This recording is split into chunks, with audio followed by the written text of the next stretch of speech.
Good snap. Good hold. The kick on the way by Santos, and it is good! The Bears' losing streak comes to an end on the final play of the regular season. What's up, everybody? Welcome back to another episode of the Uncomfortable Chat. As you can tell by my voice, I am getting over a little bit of a cold, and I lost my voice by talking so much down at the PGA show the last couple of days. So before we get going with today's guest, I want to talk a little bit about the PGA show for all of our golf fans out there. If you haven't been, it's down in Orlando. Obviously, it's at Orange County Convention Center. But if you haven't been before, it's probably a bucket list item if you're just one of those golf nerds out there that can't get enough golf. It's amazing. There are 1,000 booths in this convention center of all kinds of golf paraphernalia, from the club companies to anything fitness and health related, to golf carts, to clothing lines, to you name it, they're all there. They're all presenting. It really is cool to see. But it's a who's who of the golf world as well. So, I ran into friends of mine from Tacoma, Washington, to Dallas, Texas, to Pittsburgh, to Indiana, excuse me, to New York. So it's a wild, wild place. But I want to give a shout out to a couple different companies. As I posted on social media last night, there was some companies that definitely deserve a little praise, and I give them the Wheatcroft Awards. Best apparel down there was by far Dunning Golf. Very, very much surprised me. I know of Dunning, but I hadn't really taken a look at their stuff, but it is immaculate. That was the booth that probably blew me away the most. Just classy as can be, beautiful fabrics, just awesome stuff. And then Grayson Clothiers, just awesome. Great stuff. Those two companies were phenomenal. And as far as like apparel plus other accessories that they also make, Stitch Golf, holy cow. Their clothing was awesome, but the bags that they have available, you need to go check them out. They're wild.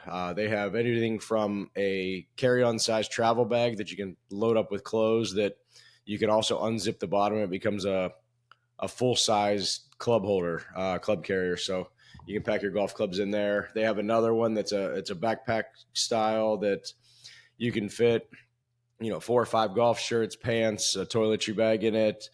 And then there's a little fold up cooler that you can, when you get to the place, you can take all your clothes out, open up the cooler, and it becomes a cooler bag. It was really, really neat to see. So Stitch Golf, go check them out.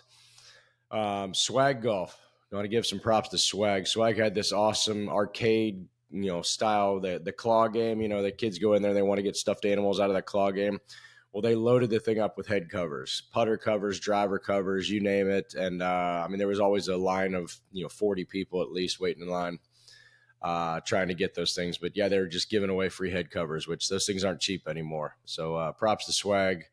That was a really cool idea, and they killed it. So, well, without further ado, I want to get to our guest this week, Brazilian-born kicker in the NFL, Cairo Santos, the current kicker for the Chicago Bears. Cairo and I've been talking for a while about trying to get him on the pod. Couldn't have worked out any better because he just kicked the game-winning field goal against their hated rival, the Green Bay Packers, a couple weeks before we did the pod. So that was awesome to see. He kicked a 51-yarder to end the game, and to also end the Bears' 10-game losing streak. So it's been a rough year up there in Chicago, but Cairo's been doing his thing, man, making kicks left and right up there, and he's a great dude, man. I had no idea he actually lives down here in Jacksonville, and we got to play golf the next day after we recorded this. So had a great time getting to know him better, and I think you guys will love the pod. It gives a little insight into the mind of the kicker.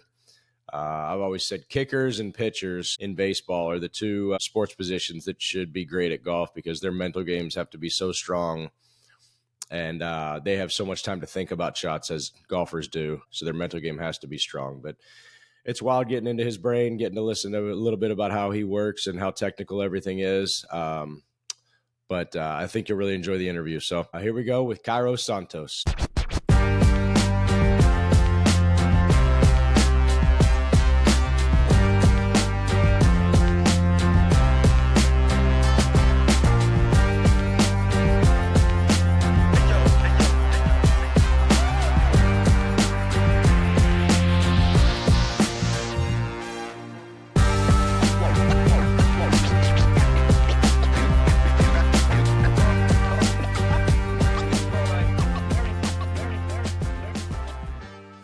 Alrighty, let's roll. So I now want to welcome on a very special guest. He's a native Brazilian who found his way to Tulane University before becoming the first Brazilian to ever play in the NFL when he kicked for the Kansas City Chiefs. He's now the place kicker for the Chicago Bears and smacks the little white golf ball around in his free time. Please welcome to the show, Mr. Cairo Santos. How we doing, bud? Doing great. Thank you, Steve, for having me. It's a pleasure to talk some football and talk some golf with you. Oh, it's nice to have you on here, man. What are we now? About a week and a half into the off season. You bored yet? I am because I'm in Jacksonville, and I brought the cold from Chicago with me, and I haven't hit the links yet. It hasn't. I say that I have a football season and a golf season, and unfortunately, I haven't started my golf season yet because of this cold. But it's about time I maybe just bundle up and swing that ball and start my off season. I was gonna say, man, I'm in Jacksonville too. It's 53 and sunny outside. This has to be better than Chicago is. It is, yeah. Now the sun came out, I may have to sneak my way to the range here when the kids go to sleep and start getting the spider webs out of my clubs. Yeah, well, I like it, man. Well, we're definitely going to talk some golf here in a little bit, but you don't bring Wolfgang Puck on and not talk about some cooking. So we got to do a little football chat. Obviously you were born and raised in Sao Paulo, Brazil, and then moved up here to St. Augustine. You want to give our listeners a little bit of a background to how you made it up here to the States and your upbringing as a kid down there? Yeah, I would love to. Yeah, as a born Brazilian, we have a saying that Brazilians are born to play soccer. So as my parents always told me that ever since I could walk, they would throw me a soccer ball, and I knew how to kick it with both legs at a young age. So they put me in the soccer, and but it's very competitive down there. You basically have to devote your whole life. Even school comes like if you want to be a professional soccer player, school comes second, and it's not something that my parents were willing to allow me to sacrifice. So we looked at an international student program when the age was appropriate. So when I turned 15, I felt like it was a good time if I wanted to pursue that, and I did. So we started looking, and we narrowed it down to St. Augustine, Florida, a school named St. Joseph Academy. And we just came here for 1 year with the goal of learning English. That would add to, um, something that if I want after that 1 year, I brought back to Brazil. Being fluent in English is something that would open doors in my life, and then try to play soccer and discover if there's a path here to go to college or maybe to a youth academy of a MLS team or something like that. And I was quickly introduced to the American culture as soon as I came, and then that involved my host brother Tyler, who was a golfer, who was a basketball player, who loved football, was a big Green Bay Packers fan, which is ironic. Yeah. So I started to learn more about the sport. I knew football existed within the American culture, of course, but I didn't know there was a kicker. Didn't even pay attention really that there were goalposts, and then how involved kickers are in the game. Really, or they're not involved, but really like you score the most points and stuff. Oh Like yeah. um, until like I was immersed in that culture, and my host brother was like, "Cairo, man, you have such a strong shot in soccer. Like you have to try kicking a football." I was like, "How do you kick that? That thing is not around. Like I can't throw it." I was in the front of the yard trying to throw the ball to him, and he was like, "No, look, I'll hold it down for you. Just take like 3 steps back, two to the side. That's what the kickers do in the NFL, like, and then just kick as hard as you can." And we were like out in front of our house, my host family's house in St. Augustine, and I kicked it, and we went like 3 houses down, and Tyler and our friends from high school, like they were in shock, and then we started like stepping off the yards to see how far I kicked it, and they said it was 60 yards.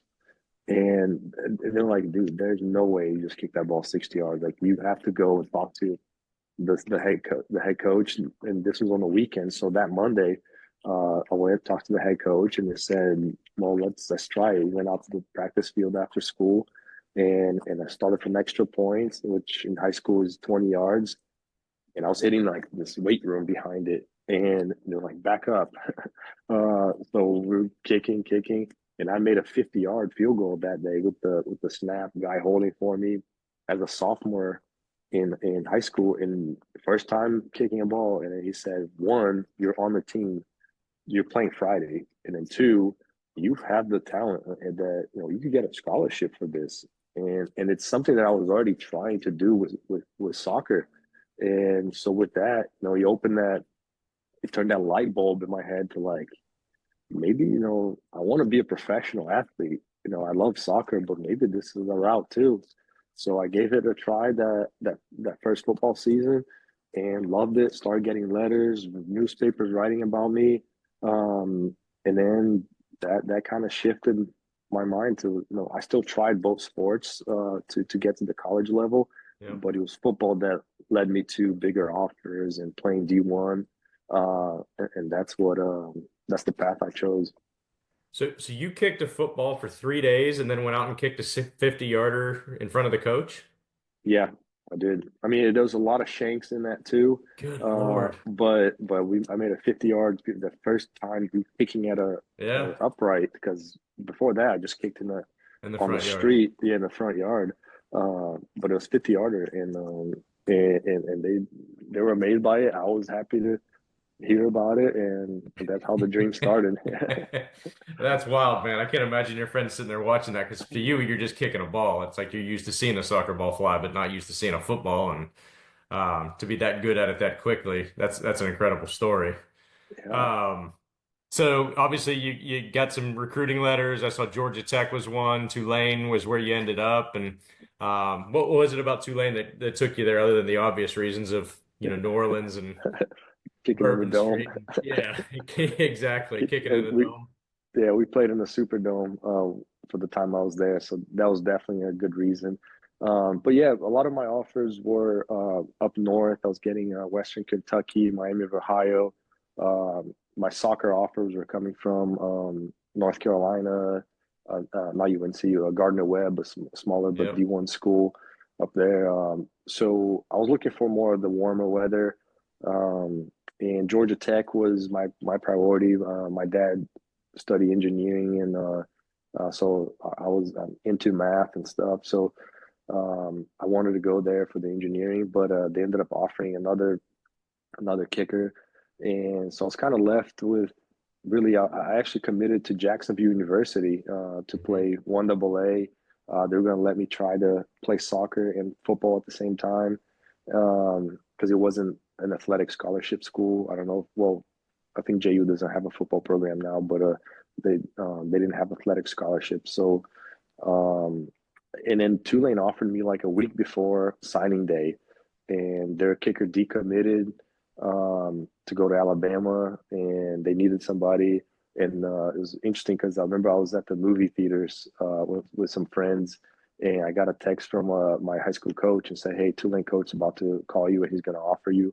Um, he just had one question, and it was, and I'm pretty sure I knew the answer to this, but it was like, you've been kicking off the ground like your whole career, right? You didn't ever use the block. It was like, yeah, coach, like our holder couldn't put the ball on the block, because in high school you can use a 1 or 2 inch Yeah. block, and the holder, it is actually hard to like aim the ball like that quick and put it Yep. on the block where it's sitting perfectly on the block. So I said, just ditch this and put it on the ground for me, not knowing that NFL and college you kick off the ground. So that ended up helping me the recruiting process, because yeah, this coach, I stepped off the out of the movie theater. He answered his call and I said, man, like all the 55, 51 yarders, like school record kicks that you hit in the same game, were those like off the ground? I was like, coach, I've always kicked off the ground. Like I don't know what kicking off a block is. Yeah. And he said, you got the scholarship, full ride scholarship, because they just needed a freshman to come in and compete for the job right away, that didn't need to go through that transition Yeah. of going from the block. So that's how it started, and took a trip down to Tulane, and loved the food, New Orleans, obviously. The Yeah, the just how similar, like the party. I mean, not that I'm really a party person, but like just the warmth of the people that's Yeah. similar to the warmth of Brazilian people, and the weather is great. I love the heat. So it just turned out to be a perfect fit, and not too far from Jacksonville. The Yep. friends, I could come back home to. So yeah, I was thankful that it happened, even if it was at the 2-minute drill in the fourth quarter of Hey, signing day. It worked. Yeah, it's funny how that stuff works out, right? yeah, Oh, that's incredible.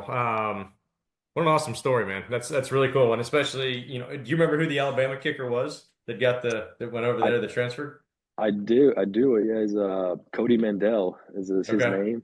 He Yep. turned out to he was a kicker and punter, so he ended up walking on at Alabama and became a punter, starting punter there, and then went to the draft with me. We're the same class, so we remember we were at the combine together and kind of sharing those stories. It worked out for him too because he ended up walking on first, but earning a scholarship and Nice. won a national championship. So. Yep.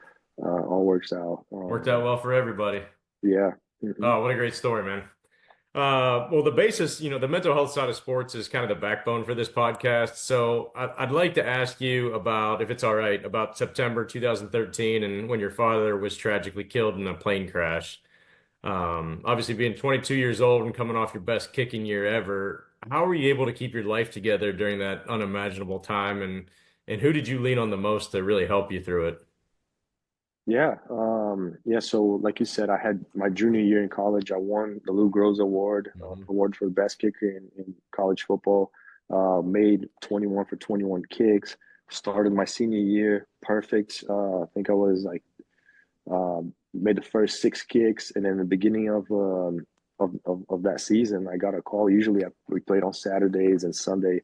My parents gave me a call just to kind of catch up on the game. They couldn't watch every game, um, and then I got a call. Usually, they call that night, so I got a call kind of early Sunday, and I just thought that was weird, but they just wanted to catch up early. Um, and then I answered it. My mom just said I could just tell in her voice that something was off. And then she said, "I don't have good news." And your dad, my dad was a pilot, a commercial pilot, and he retired from that while still living in Brazil, and then got into real estate, developing, and then realized his passion was still flying. So he learned aerobatics, um, and started doing air shows and stuff, just like as a hobby. Was really good at it, starting to get hired to do air shows around Brazil. So it was during one of the air shows that he his plane crashed, and so that he getting those news on Sunday, flying to Brazil on talking to my coaches and flying to Brazil on Monday, funeral on Tuesday, flying decided to know that from that Tuesday, seeing my mom and my sister who, who still live in Brazil, and just seeing that, feeling that I needed to be there for them during that time, and contemplating like, is it right to go back and um, being away from them during this time, but like it wasn't just my dream to, know, my dad was the one that wanted to send me to America to live this dream of becoming a professional athlete that paid for international uh, student program. He believed in this dream, and I felt like coming back here as I waited those options of staying with my family.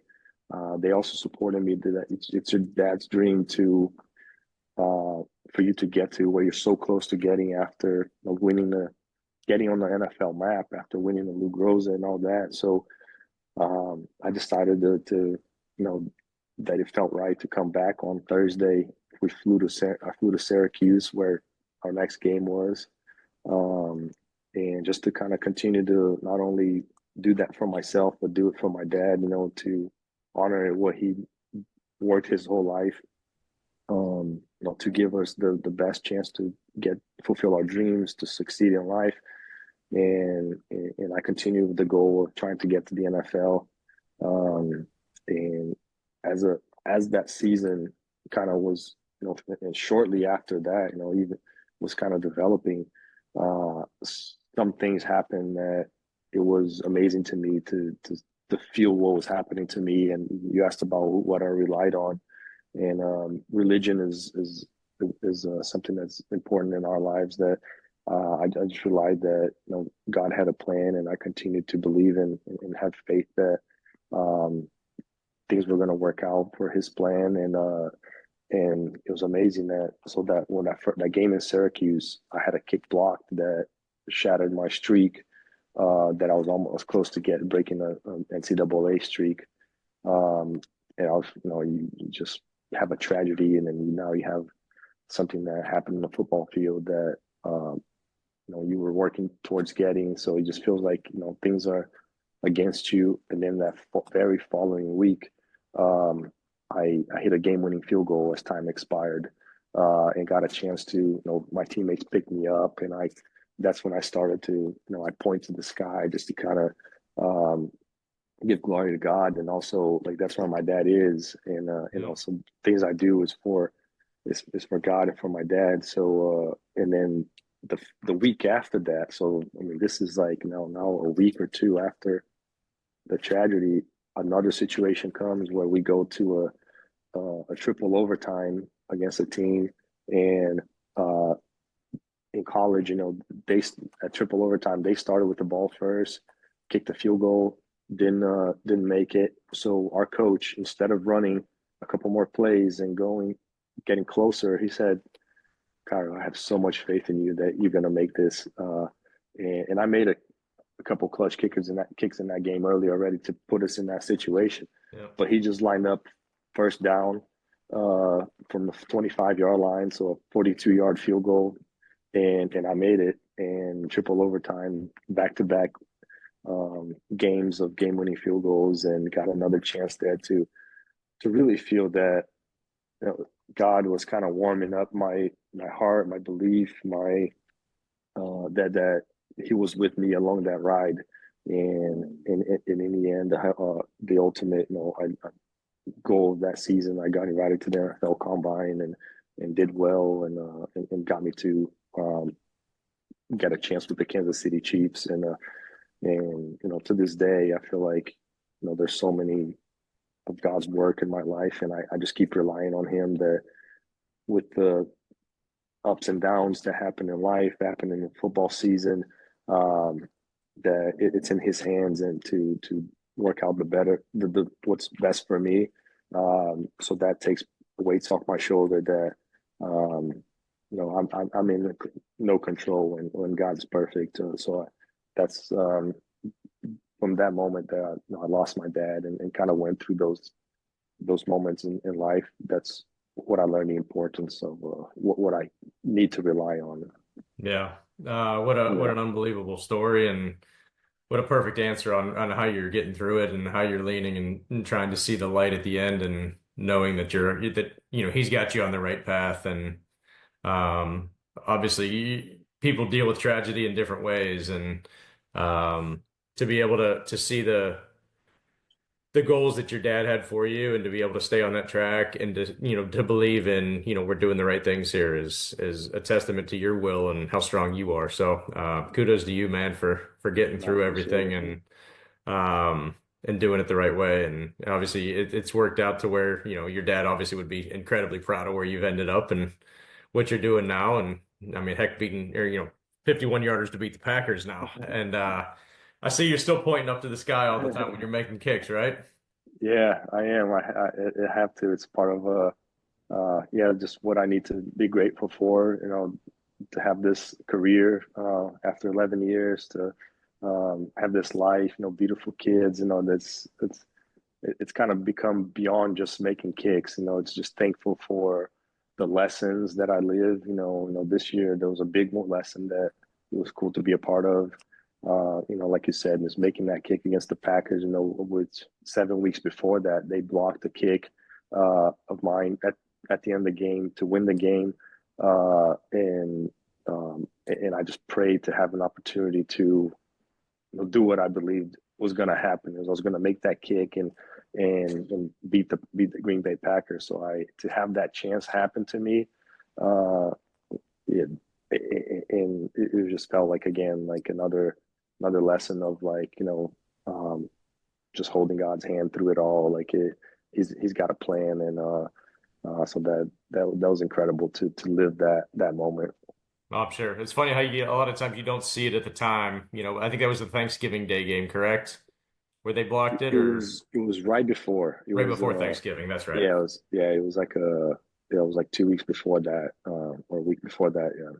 Yeah, and then it's like, why did that happen? Why did that have to happen? And then at the end of the year, you come around like, okay, I got you. You saw me Yeah, the whole time. Like you're still there. I got you. exactly. Like it's man, like you said, like you just don't see it at the time. You're just like, man, like I've been kicking so well. Like, why? Like it got blocked. Like one thing, like you can almost live with like if I miss it, you Yeah. see what I did. I can correct it. But when they made a good play on it too, so you just kind of have to realize Yeah. that they're professional athletes that want to make plays just as much as you work and want to make the kick. So it hurts at the time, definitely stings and keeps you hungry, motivated. But and those things are good when it happens to just teach you those moments to like that next time it happens. Like so I had no doubt, no anxiety when going up to that kick. It was something that mentally, like I had already planned in my mind that if I got the opportunity, that's what I was gonna do. I was gonna make that kick, and something that made me mentally stronger to go into a game-winning 51-yarder at away, at Lambeau in 18-degree weather. It's a big boy kick, and I think going through what I went through in that first Packers game gave me all that fuel, all that strength to Yeah. go into it, so much confidence. Yeah. Oh, that's wild, man. Yeah, I can't imagine what that must have been like. And just, this is where I kind of relate things to the golf mindset. And kickers are so similar to professional golfers in that unlike a quarterback or a lineman or a linebacker, like those guys don't have time to think about things. They react. Quarterback snaps the ball and all of a sudden the offensive line, defensive lines have to start moving. They react to whoever's in front of them. Kickers, you've got, a minute, sometimes 40 seconds, sometimes 5 minutes, sometimes, commercial breaks, whatever it might be, to think about the kick, to think about marching you out there. You've got 52 guys staring at you, putting pressure on you. You guys have all the pressure in the world because everybody expects you to make every kick. And we talked kind of off air before we started here that, Josh Scobie is the former kicker for the Jaguars. He's a good friend of mine down here in Jacksonville. We played a ton of golf together, and I picked his brain a lot about this stuff too. And it's like there's levels of confidence that kickers have to have that a lot of players don't have to have. They can kind of hide behind their teammates. They can have bad days. They could, if an offensive lineman lets up a sack or doesn't perform at his best, most people in America aren't going to know. But if you miss two field goals to have a chance to tie the game or win the game, everybody knows it, and you get blasted all over social media about it. How is it that you are able to approach the game with such a strong mindset? Or, how does that work? Where are you able to, and I relate this back to golf, and again, that's my world, but I always told people that you have to be so mentally strong that you're able to get over things, or so incredibly stupid that you don't know the moment that you're in, and you're able to just move on to the next game and not even and think about it. So, I mean, either one plays. How is it that you were able to, I mean, was it something you were born with? Is it something you work really hard at? Is it something that do you read books? Do you listen to speakers about it? I mean, how do you build up that strong mindset? Because as a kicker, you have to have it. Yeah. Um, you definitely mentioned a few things. Like, I've worked with a mental coach. I've read books. I've tried and error different things. And the one thing I tell myself, and this evolves year to year, kick to kick, even, is establishing my routine. Is just like in golf taught me a lot about that, and I actually practice my mind practicing, you know, you know, trusting your routine through golf, because I think that if I can have like a checklist, in my process to kick a ball. And if when I approach the moment, I get behind the ball and I step into, you know, to the spot of the kick and start taking my steps and going through my routine, my checklist. if I can do that every single kick at practice, even if it's just off the sticks, no snap and hold, and it's something that I've done for years now.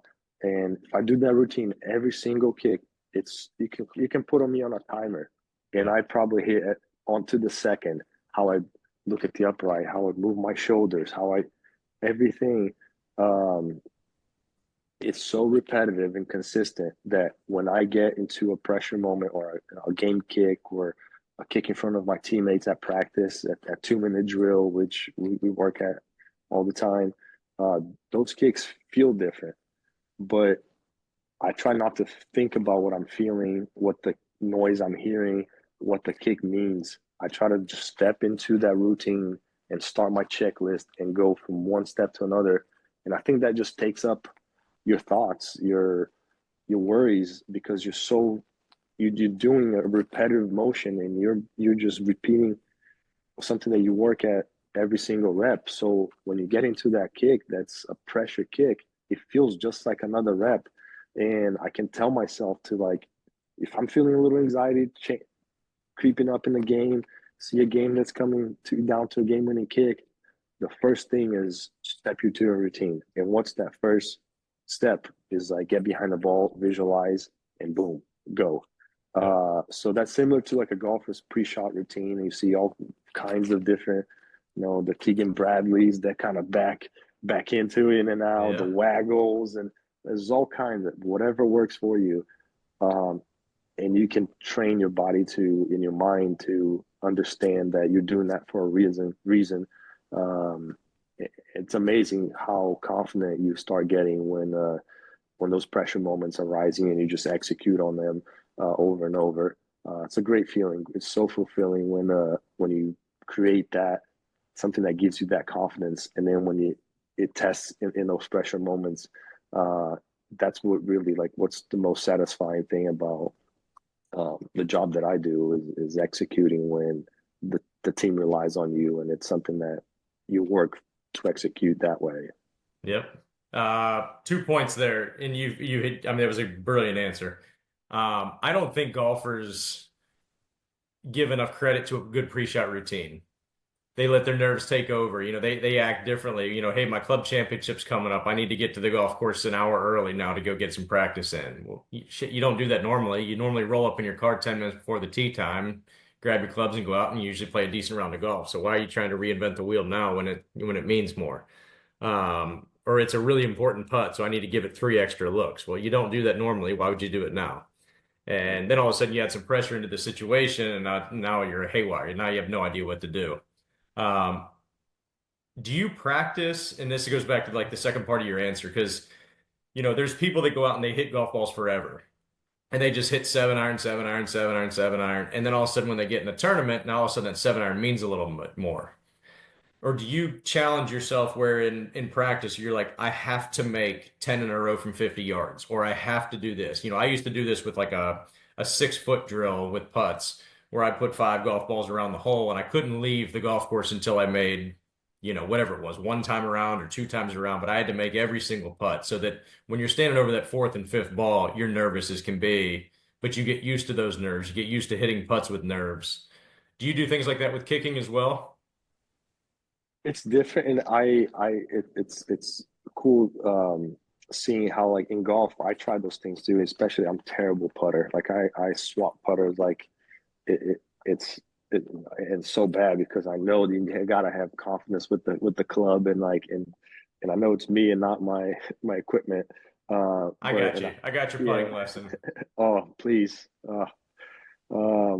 So I do that in golf, and I'm a 4 handicap, so I'm I can decent golfer, but I still hit more bad shots in golf than I do in kicking.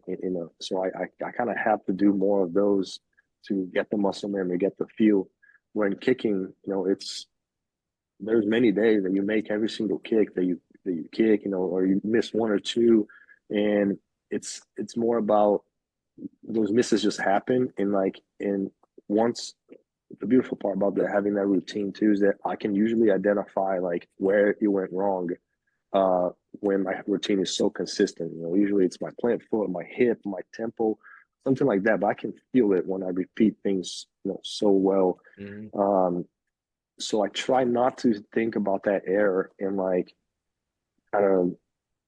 It's almost like I'm trying more to like move on and just keep kicking. It's like I believe that I'm a 90% kicker, so that error is gonna happen. And if I just kind of keep doing the work that I believe in, I have confidence that it's the work that it's gonna allow me to succeed. That one miss is gonna the next. I'm gonna make the next nine or the next 10. So it's just like it's going to work itself out if I just Yeah. if I trust that my work is yielding good results. And every now and then you start feeling like, man, like I'm just balls are going in, but I'm sneaking in the right upright. I'm blocking a little bit. You start feeling that like, okay, something within that is creating a bad habit. You do feel that, but I'm not like making shanking balls. Like so, there's almost like you're making the putt, but you're sneaking in that right edge, Yep. and you're starting to like, okay, I don't, I want to I want to grind this out a little more. Um, and so there's a lot more of like I just move on from mistakes and just Yep. keep putting in the work. But there are kicks like I feel like left hash for me, for example, kicking from the left hash is an area that it doesn't. I kind of my hips kind of open and close a little too much. That's where I find kicks kind of going more towards the right upright. So if I sense that, then I have to get more left kicks and try to get my visuals and make sure my angles are well. Like so, kicking like when you take your steps back and your sideways steps, you want to create that 90-degree angle. Yep. So I align. I put line on the field, measuring tape and stuff, Yep. just to make sure my steps backward. Sometimes like adrenaline, like your steps end up being too big. I want to be it's 91 inches from the ball where I kick to where my I actually take 2 steps back. So if I feel like I'm reaching the ball at a weird angle, I'll check if maybe I'm at 94 now. So like, okay, like my steps are getting longer. Why is that? And so you kind of have a few checks to keep you in line. Yeah. But most of the times when I'm overcoming mistakes is just I try to just flip the page. It's like Yep. let me just trust that I'm my results are better than that. And but if habits starting to become a pattern, then definitely have to do the things that can work to address those. Yep. To your point, you're a 90% kicker. So if you miss one, everybody's allowed to miss one once in a while. It's like you're human. You make errors. It's going to happen. But if you miss one, you don't freak out about it. It's like now if you miss 4 or 5 out of 10, then all of a sudden it's like, okay, something's wrong with the technique. Now we got to go back to the drawing board and tighten this thing up a little bit. But one's Exactly. not enough to freak you out. Yeah. Side note or side question with all that. So let's say you guys are close to field goal range. Um, it's a 3rd and 8, 3rd and 10, something like that. Do the Bears actually start calling plays to the right side of the field, just knowing that they're probably not going to get the first down, but you like it from the right side better? Or will they, I mean, is that like, I know it's kind of random, but is that progression 1, 2, 3 for Caleb Williams, or do they not think about that stuff and they're just like, hey, let's get the first down or try to get as close as we can, and or do they try to help you out a little bit with, hey, look, let's try to favor the right side of the field because that's where Cairo likes to kick from, in case Yeah, we don't get it. yeah, definitely. Those are situations that when we practice those 2-minute drills, you talk about and want to try to give that opportunity for your kicker to kick from his favorite hash. But what I've found is that a lot of times, because of the timeouts and situations that, as a kicker, like I try not to like depend on that because Mhm. I don't want to get my mindset to feel like, oh, we didn't get on the right hash. Like, what do I do now? Like, I'm not as confident. So I try to just be prepared for anywhere on the field. And if there's, if we're like, okay, like we have the luxury, we're down here, which it happened last year, um, not this season that we're in, but the one before. It was a Monday night game against the Vikings, and we got ourselves in a red zone, and then it was a 31-yard field goal. But once we completed that pass, and we had timeouts, we ran the ball to the right and then just Yeah. call timeout. So that was easy. But we had, for example, the Green Bay one, both Green Bay's actually game winning situations this year. Just how it happened, like it happened. One was on the left hash, and sometimes I feel like I tell the coaches like if we're on the left hash, stay there because if we try to get all the way to the right and it's only 6 yards, but you could end up getting tackled and losing. Usually, when you try to move the ball, you're going to lose about 2 yards or so. Okay. So going from the left to the right, if you're going to lose yards and it's already a long kick, which that kick was a 46, it's kind of a mid-range kick. Yep. You don't want to lose yards, so let's not move all the way to the right. Or you could get tackled in the middle of the field, which my number one rule is I try to avoid the middle of the field. Like it's like a straight punt in golf. Like I do not Yeah. like the straight punt. Like I see two misses. Yep. Usually left hash, you kind of fade the ball in. Right hash, you draw a ball in. But the middle punt, the middle kick, that's why I don't kick my extra points from the middle of the field. I kick from the right hash and try to avoid. But also practice those. I know that it's my least favorite kick, so it's probably the kick I practice. I practice right hash because of the extra point more, Yep. but the second kick I practice the most is middle because the most uncomfortable. But I'm actually not that bad at it, but it's just uncomfortable. The left hash is, I would say that I find more variables in my hip, but so first kick was a left hash, and then the one that we had last week at Green Bay was a middle kick, just because that's where DJ Moore caught the ball, and we just had one play, and it was a spike. We don't have the luxury to move the Yeah. ball, so I had to kick that kick from the middle.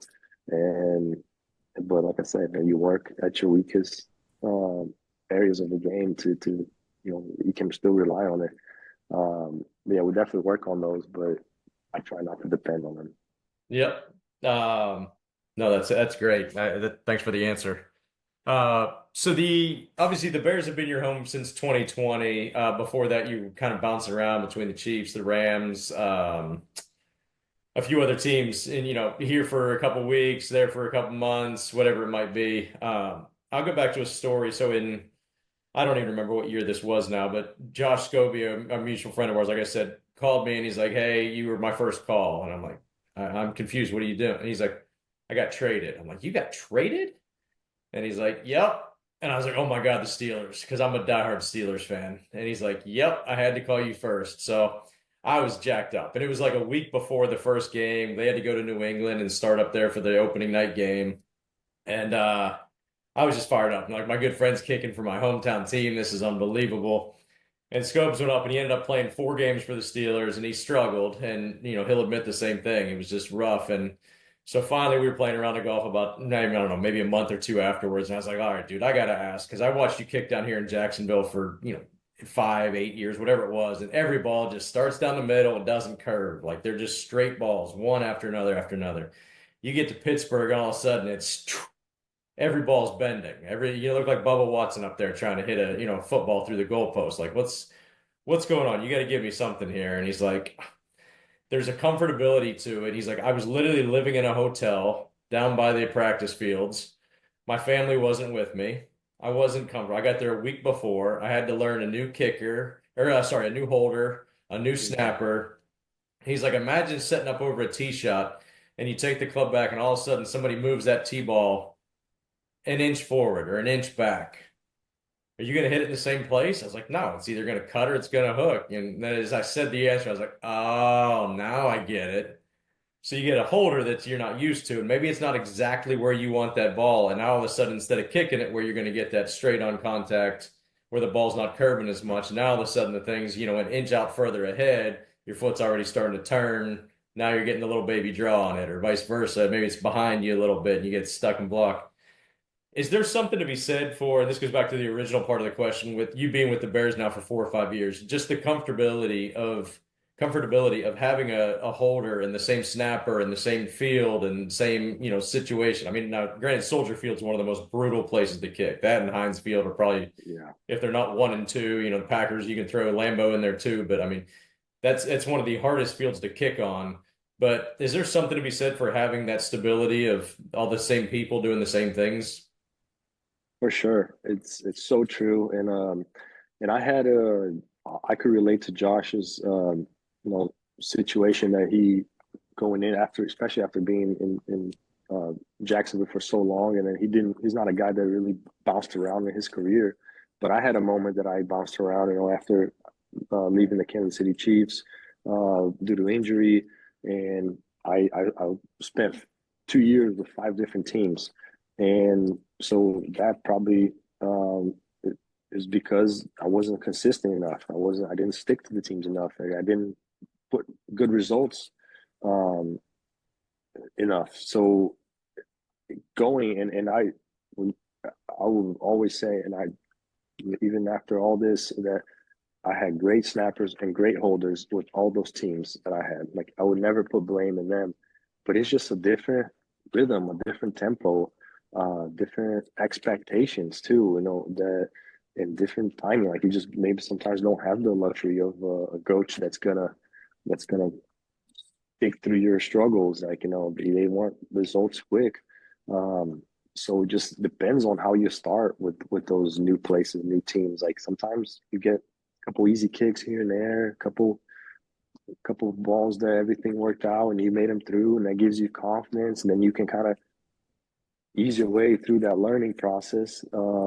And then you're comfortable, and boom, you found yourself a new team. But sometimes a miss happens, and then now like the situation just kind of gets, you know, there's a lot of microscopes on you and things like that. So um, it's not an easy process. And when I got to the Bears in 2020, there were two guys that were very good, Patrick Scales and Pat O'Donnell, my snap and holder, that gave me that consistency that I got off to a good start, and I built that confidence and learned kicking in the wind in Chicago, learned the kicking in a bad field, and the good start helped me, but it didn't make it easy, and still not easy to this day. I have to grind every time I'm out there to be consistent and everything. But because those guys were good, especially the snapper, I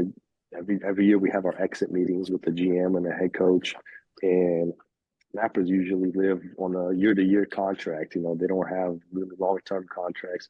So, but at those meetings, I said, man, like the field goals that I've been, fortunate to make, the success I've been fortunate to have here. That guy is has two-thirds of it. Yeah. If it's a snap, hold, kick, there's protection on the line too, of course, Yeah. but everybody has a third. That snapper he can rotate the ball, in his hand, and then the ball turns so many times where the holder catches with the laces already pointed um, to the goalpost or my target. So that's the one last variable I need to calculate when I'm calculating the wind, the crappy field, the cold. So he has been that good for me that for 4 years now that they brought it back. You Unfortunately, tell me they can control a spiral? How many times the ball spins coming see back? those guys are that good. Like and, Holy and and shit. for that, and it changes from snappers. Like some snappers are fortunate that however they hold the ball and they control it by like basically they have their technique how they hold the ball. So they'll throw ball. And the laces are not turning like we call 12 o'clock. So I'm kicking at the goalpost, Yep. that's 12 o'clock. If they're not turning 12, then they rotate the ball in their hand. So maybe if they're snapping with the laces here, which my snapper, it doesn't turn at 12 o'clock for him. So he has to move the ball. He rotates the ball like a quarter turn. So the laces are now here. He's not gripping the laces. And then he throws it back. Then it's 12 all the time. Beautiful. That's So, unbelievable. so it's, and he's, I mean, I always say that he has one a year, one snap a year out of usually, let's say 30 field goals, let's say 40 extra points. So 70 balls in games. We'll have once a year that my holder has to spin it for me. That's a good snapper. Yeah, I'd Um, say. yeah, so I bang on the tables like bring this guy back, man. And and so it's important piece, and it's important to give guys like that credit too. And nowadays, holder, and it makes the holder's job easy. So a guy that's that good makes a holder look really good too. Yeah. So huge. Yeah, it's an important part of our craft, and it's understandable why kickers struggle in new places sometimes. And Oh yeah. yeah, I want to take a quick minute to thank our first ever sponsor at the Uncomfortable Chat, and that's Slipstream IT, a company redefining IT for life sciences. At Slipstream, they partner with a purpose and believe in the power of technology and the life sciences to enable people to live healthier, more fulfilling lives. You can learn more about Slipstream at slipstream-it.com. And now back to Cairo Santos. Yeah, you said there in your answer that you got off to a good start in Chicago. So between 2020 and 2021, you made 40 consecutive field goals at one point. And yeah, the only reason you broke that streak is they marched you out there to try to kick a 65-yarder against the Steelers with 2 seconds left. Thanks, coach. yeah. Um, golfers talk about being in the zone all the time. I think it's safe to say you were in the zone with 40 straight. Yeah, it's the best feeling that I remember having. It was just like that unconscious feeling that you're just going out there expecting the ball to go um, and it felt so fun and like yeah, you start thinking about the streak after a certain amount of kicks, but the that unconscious feeling that you're just so confident, like it just takes over, it just felt easy. And I'm still feel like I'm kicking just as well as that period, but like every year it makes me realize like how special that was, because it's hard to even string 15 kicks, 20 kicks is really hard. And Yep. we got to 40, and that was so cool to be a part of. And I'm still trying to get there. Like you said, it ended on such a difficult kick that it was November at Heinz Field, like you said. It's like 40 some degrees. Yeah. I made a 58 yarder, so I felt like maybe I could push it to 60 with adrenaline. But yeah, 65 was too long, and I don't know what led to us kicking that kick, but I was Yeah. yeah, I know that the but longest field goal ever at Heinz Field was 52 yards. I think it was forever. I mean, for a long time. It's gotten broken since then, and obviously Boswell's killing it up there yeah. now. Hmm. But yeah, I mean that place was so hard to kick. Every single time you'd bring the best kickers in there, and they'd have it from 48 or 51 or something, and they weren't sniffing the goalpost. So No. something about that place was just goofy to kick in. There still Yeah. is, but yeah. So another golf slash football question for you here. So. I always struggled on Poa annua greens out west and never got comfortable with them. I always wanted to put, Bermuda grass on Pebble Beach or on Torrey Pines. Or is this basically what you did when you had the Bears resod Soldier Field, the Bermuda grass? And it's funny because Coach Eberflus is a big golfer, and he's into. I mean, he plays all over the country, and he's into like you said, like the good grasses to play on, to Yep. putt on and stuff. So we Soldier Field had Kentucky bluegrass forever, um, but I mean, it's never been a great field. So he brought in this idea to bring this Bermuda grass, and he knew exactly like the name of it. The name had Yep. like don't quote Certain me on that, but strand of it. Yep. it was like a number and a letter. It was like, oh, the Yep.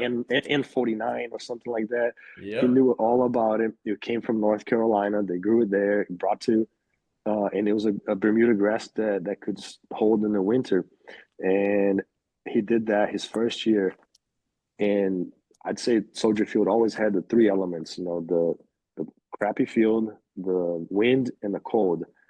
And the field was the worst element by far. And now it's not even. I mean, it gets chewed up, but they Yep. always resod it after a stretch of games during the season. But it never gave me a problem. Like I haven't been able to in the. I guess now it's been 3 years that we had that Bermuda. Not one single kick that I was like, man, like my foot slipped or sunk in that sand in that hole that made me fall off. Yep. I had a couple of those in the bluegrass, but Bermuda has just been and so it actually made Soldier Field a lot more enjoyable to play in with that Bermuda, and guys love it. We switched.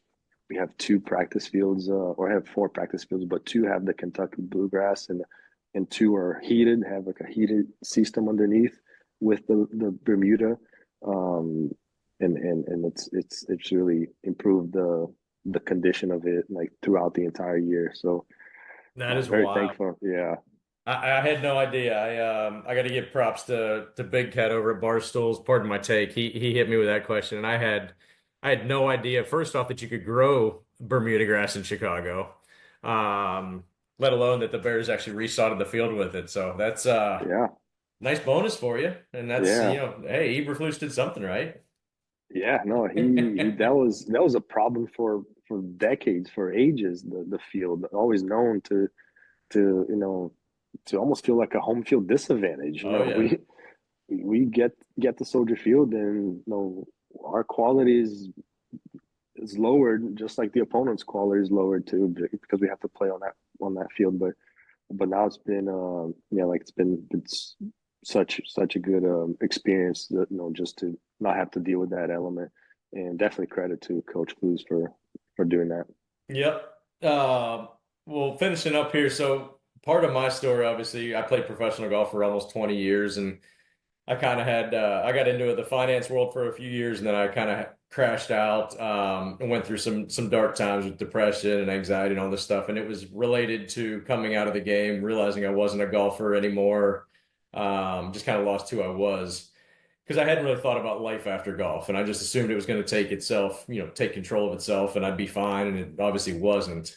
Have you thought about much life after football? I mean, every athlete I know that is 100% invested in their career at the time, but inevitably it's going to come to an end at some point. Do you prepare for life after football at all, or do you have anything in mind that you'd like to pursue when your kicking days are done? Yeah, I think about that quite often, especially after you kind of got your pension, and Hmm. you can start planning kind of what your career is going to look like after football. I mean, obviously, I want to milk the NFL for as long as possible, Yep. um, and I love football. I mean, I'm so into like these playoff games now, and like I always want to watch kickers and stuff, and I still want to be involved in the game. Whether I don't think I want to get into coaching, but if I can get in consulting or coaching kickers and all kinds of levels, like I think it's still a passion of mine. But also, I realized that having something that is outside of football, that I'm passionate about, might help with not having that feeling where once you step away from the game and still having the game as part of your life, like it might bring back like the good old days that I'm Mm. in it right now. Like living my best careers and best moments in the NFL. But once I step away, but I'm still like being part of, like, whether that's through broadcasting or doing coaching, that it's gonna miss. It's gonna hit you a lot of times where, like, man, I miss this feeling. Like if I go kick footballs with my son, or with kickers I'm coaching, I'm for sure gonna get the itch and like the feeling of missing. But so my passion outside of football is golf and real estate. So my dad being a real estate developer, Perfect. and all that. So I love find like opportunities to invest in projects and stuff, and golf. Golf. I want to be. I qualified for the Florida Mid Amateur a few years ago, and but I couldn't make the championship. That was during COVID, so I Wow. qualified here at Queens Harbor, Hell yeah. and yeah, I got a spot there. I shot a 74, so I got a spot, and then the championship was down at Admiral Cove in Yep. Jupiter, Yep. and but that was when it was during COVID, and we're doing Zoom meetings for OTAs. But then the NFL allowed, like, okay, NFL, like, you guys can meet in person with these COVID protocols. So then I literally just played the tournament and then starting to plan to go to Jupiter, and the Bears were like, guys, we're starting OTAs up here in Chicago. Like you guys, suggested you guys be here at this date, so I Yeah. had to give up the spot. So, but my point is that I want to pick up the game of golf in a competitive way. Definitely not, ever thinking about making money out of it. Yeah. That's not the stress I want in life, No. but definitely use golf as a way to still compete and still have that adrenaline that is so good to feel in football, and Yeah. those highs, those lows, those lessons, like everything. I think it's if you're an athlete and like to compete, um, it's a good way to still be involved. So club championships, and I know Scobie is still a part of those, and he wins a Oh lot of yeah. those. So yeah, like those state championships for amateurs and stuff. Like I think it would be so fun to do that until golf doesn't become fun if I keep Yep. putting the way I putt. But No, we got that uh, taken care of. Don't worry about it. exactly, yeah. No, I think it'd be great for you. A lot of those things, there's so many different amateur tournaments now, and there's, nationwide amateur tours even that you can go play in. So I think to Hmm. keep that competitive fire, keep that competitive edge, like McAfee, you can kick a little bit on the side just for fun, but find your vices elsewhere and keep that competitive Exactly. edge. Hmm. Kind of a side random question here. So I had Jay Billis on, college basketball analyst for ESPN, a couple weeks ago, and he was talking about he played a couple years of professional basketball after he left Duke overseas, and he said he never loved the game more than when he played it as a professional. And I didn't really say anything at the time, but I thought about that for a couple days, and I think that it's so much the opposite for me is that I think I found my love for the game of golf when I was in, high school, college, playing mini tours even when money wasn't a factor in it. And then when it became a business, I started to dislike the game. Not dislike the game, but I didn't have that passion for it. Do you still have the passion for football? It's a great question, a great topic too, because I always like when I talk to kids or go talk to a college group or a high school group, I say that football at this level is not fun. Like, and maybe if you play for the Detroit Lions and now the Kansas City Chiefs, like Yeah. it's a blast, and winning is fun. Um, but it's not the fun that you was back in high school or playing with your Yeah. college buddies. You're, in the same dorms, and like you go out to games, then go out after games. And it's not that type of fun and camaraderie. Yep. It's the fun of football is now it's like succeeding is like doing what you believe you're capable of and executing those is winning. But it's definitely a job and a stress. Even uh, you always feel like it's a one year contract. Sometimes it's a week to week contract, and Yep. um, it's not that you're not grateful. You just understand that's just what it is, and you still find a way to love it. But it's not that kid's game that once felt like. So you just kind of have to keep it in perspective. That we have a player, we have a Jalen Johnson, and like kind of throughout this losing streak that we went on this year, like he always kind of say that, just guys realize that we're football players for 3 hours on Sunday. Yep. The rest of the week, be a pro at your job, but be a pro at home as a dad, as a Yes. husband, as a brother, as a son, like because the game is just teaching you these lessons. Football teaches you all these values and characters, um, and teach whatever we're going through right now to be a pro in the other areas of your life as well. And just remember that we are football players for 3 hours on Sunday, but we are more than that for the rest of the our time. So um, you got to keep it in perspective that this is it's a game at the end of the day, but Yep. you can take it serious or we can have it fun as well. That might be the best thing you've said all podcast. I couldn't agree with that anymore. And I think guys get so wrapped up in the day to day of being an athlete, and you forget, that's who you are as a human being. Instead of it's like, no, no, no, no. I go out and I got lucky. I get to do a sport for my job, but I made that define me as a person, and I wish I could go back and tell myself, no, like, no, no, no, you got to be a human being first, and you just do this on the side. Like this is, you can't put your entire heart and soul into this because at some point this is going to be gone, and then you got nothing. So you got Yeah, to make sure that you've got everything else, pieced in around you. So good on Jalen Johnson for putting that out there because a lot of guys don't see that in the moment, and he's yeah, killing it too. So good for he him for is. being as And he good as got he is and still having that perspective. exactly. He made a Pro Bowl. The only player that made a Pro Bowl. So like, there's no denying that he's just one of the top competitors, worked the hardest out there. But he has that perspective. So like, Yeah. how can you not look at that and just like see like that works for even the most elite players?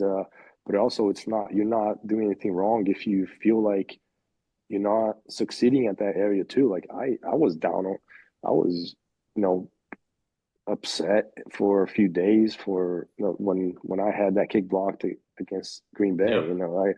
I wasn't my best. I'll admit that at home and as a friend. Stay in touch with people, with family. So you're learning through those, but you're able to bounce back. Um, by having that perspective, and so even if it's not perfect when you're going through it and you're fighting those feelings, but as long as you kind of always have that perspective in mind, like you will make progress. And so yeah, so I definitely love that advice from him. Oh, 100%.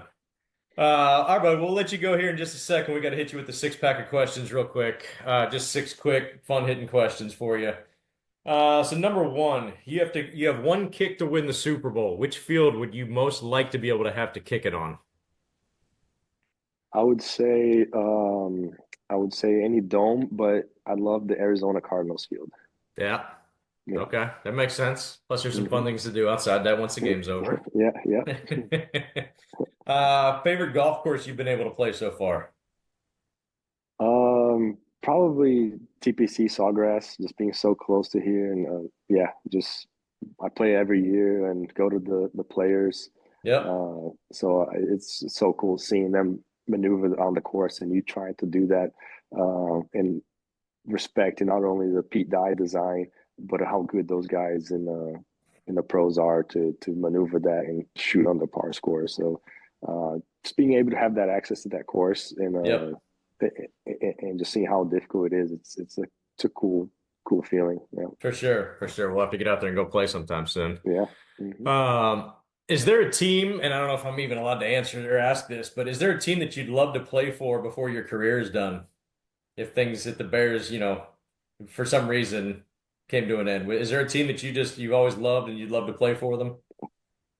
I wouldn't say a team specifically, but a dome stadium. It's kind Yeah. of ending. If I feel like I can still kick well, and Yep. I think that could extend my career, or any veteran's career. But It's a lot um, nicer to show up for work every day when it's 70 and sunny.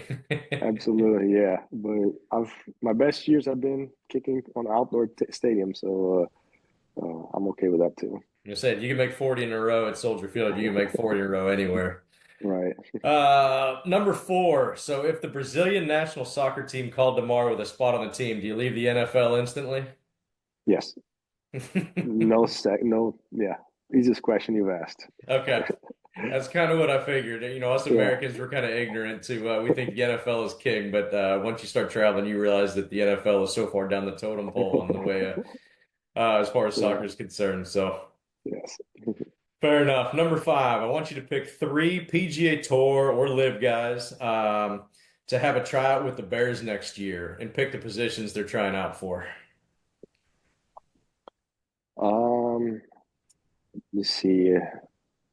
Maybe either Dustin Johnson or I don't know how Alberg, Ludwig Alberg. How tall is Yeah, he? He's a tall he's guy, 6'4". 6'4". Maybe He's a him. Jacksonville guy too. He lives down here I- by me in Nocatee. Is he? Oh Yeah. wow, nice. I'd love to get some tips from him too. He's got a Yep. beautiful swing. It's Yeah. unbelievable. Yes. So I'll go with DJ just because I know he's a tremendous athlete. Go tight Yep. end. He can Yeah. play tight end. Um, I think Rom is explosive. Put him at fullback. Yeah. I like John that. John Rom, and let me see. I'll go with Alberg. I'll go with Ludwig Alberg at quarterback.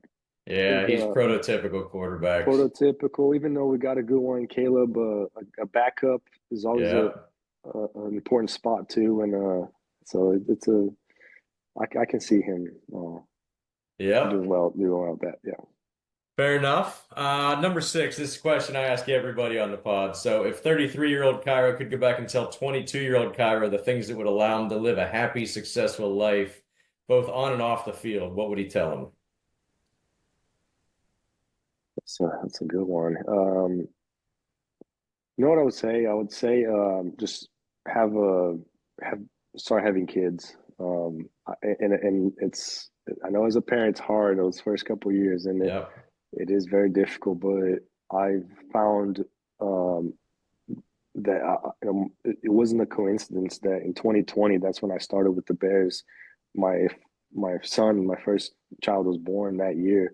Um, and even though you're more tired, but you do get some dad strength that you never thought you'd be able to Yep. find working out and stuff.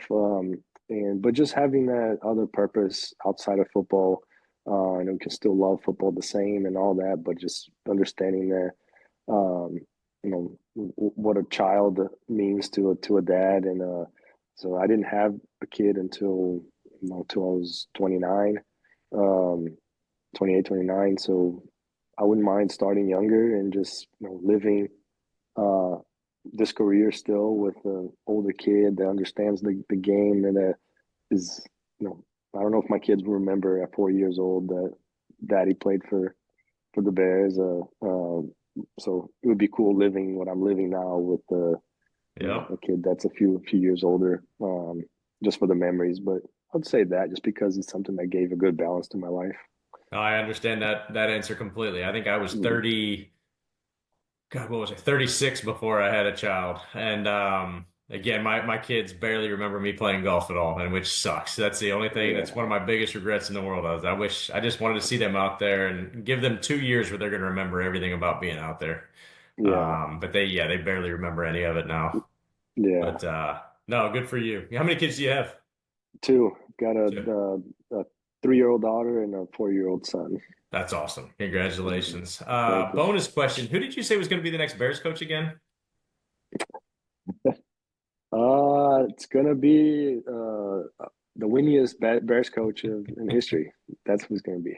Can't blame a guy for trying, right? I mean, Adam Schefter's made good money trying to break news. So, Yeah, um, no worries, man. Well, Kyra, I can't thank you enough for coming on, man. It's been a pleasure meeting you, getting to know you a little bit, and I look forward to now that we know we both live in Jacksonville, we'll get together and grab some dinner, play some golf, and I'll teach you how to putt. please do. I'll be in debt to you. Oh, But anytime, man. thanks. That's the easy part. Yeah, thanks for having me, Steve. It was a pleasure to again talk two sports that I love with you, and would love to connect here. Beautiful, man. Well, I appreciate it. Thanks again for coming on. Have a good one. All right, take care. Bye bye. All righty, folks. That was the great Cairo Santos, kicker for the Bears. I hope you guys enjoyed that interview. I thought it was great getting to know him a little bit. And I'm excited for he and his team. They just hired Ben Johnson up there as well. Future's bright in Chicago. They've got a lot of young weapons, and hopefully Cairo can get on a winning team here to finish out his career over the next 3, 4, 5 years. But it was a great interview. It was fun to listen or fun to do. Hopefully it was fun to listen to. I also want to give a quick shout out to some of the folks down at the PGA show that came up to me and said how much they enjoy the podcast. So that was great to hear. It's always fun. You put out a product, you hope it goes over well. And it's nice to hear people all over the country listening to it. And shout out to Callaway as well. They've been a great supporter of ours, and they're going to help blast it out to all their social media people. So when you're in the market for clubs, just remember how great a company Callaway is, and they make a great golf product to begin with. But they also support endeavors like myself, or endeavors like ours here, and just an overall, I can't thank them enough for their help. But yeah, thanks so much for listening. Go tell a friend, go tell 10 friends, give us reviews on iTunes, YouTube, Spotify. 5 stars are great ratings, and the better ratings, the better it makes us look. So thanks so much for listening, and look forward to coming out with a new episode here soon. So take care, everybody.